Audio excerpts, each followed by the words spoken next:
અને બે મારી જોગમાં એવું ક્યાં આવ્યા જ્યાં વિક્રમભાઈ નિંદ્રાને આધીન બન્યા હતા એના સપનાની માલિપા આવીને કીધું કે હે બાપ જાગ જાગ.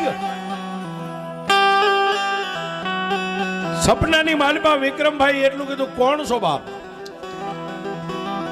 તેથી મારી ખપર જોગણી ખાડ ખાડ દાંત કાઢીને એટલું કીધું કે હે મારા વિક્રમ હું શાર જોગની એક ખપર જોગણી છું. વિક્રમભાઈ ગયા બાજુમાં ઉભાઈ અને તેથી સાહેબ લોઠાની દાંતની કકડાટી મારીને તેથી મારી નનામી બાળકી એટલું બોલી કે વિક્રમ હું મેલા મસાણની ખેલનારી એક નનામી બાળકી મસાણી મેલડી સૌ તારી ગરીબાઈ અને એક આ તારી બાજુમાં હુતેલી બાઈની ભક્તિને આધીન અમે બે ભગવતીઓ આવ્યું છે.